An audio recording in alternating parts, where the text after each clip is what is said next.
ನೋಡಿ, ಇದೊಂದು ಮಂಗನ ಓಡಿಸುವಂತಹ ಸಾಧನವಾಗಿರುತ್ತದೆ.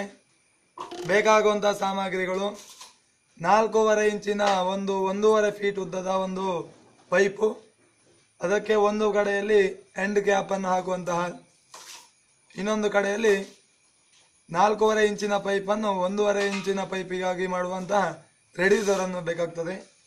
ಅದನ್ನು ಗಮ್ ಹಾಕಿ ಅಂಟಿಸಿಕೊಂಡು ಇದನ್ನ ಮಧ್ಯ ಭಾಗದಲ್ಲಿ ಒಂದು ರೆಗ್ಯುಲೇಟರ್, ಗ್ಯಾಸ್ ಸ್ಟವ್ ಹಚ್ಚುವಂತಹ ರೆಗ್ಯುಲೇಟರ್ ಉಂಟಲ್ವಾ, ಅದನ್ನು ತೆಗೆದುಕೊಂಡು 4.5 ಇಂಚಿನ ಪೈಪನ್ನು ಹೋಲ್ ಮಾಡಬೇಕು.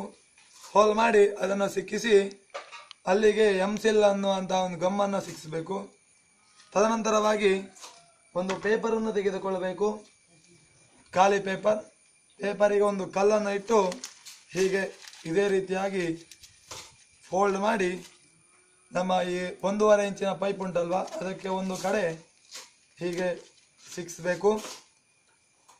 ಆಮೇಲೆ ಈ ಗನ್ ಉಂಟಲ್ವಾ, ಇದಕ್ಕೆ ನಾವು ಮೈಗೆ ಹಾಕುವಂತಹ ಸೆಂಟು ಒಂದು ಪ್ರಮಾಣವಾಗಿ ಸೆಂಟನ್ನು ಅದರ ಒಳಗಡೆ ಹಾಕಬೇಕು.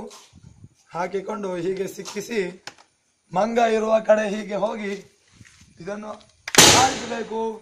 ತುಂಬ ಚೆನ್ನಾಗಿ ಹಾರ್ತದೆ. ಒಂದು ವಾರ ಈ ಕಡೆ ಮಂಗನ ಸುಳಿವೇ ಇರುವುದಿಲ್ಲ. ಧನ್ಯವಾದ.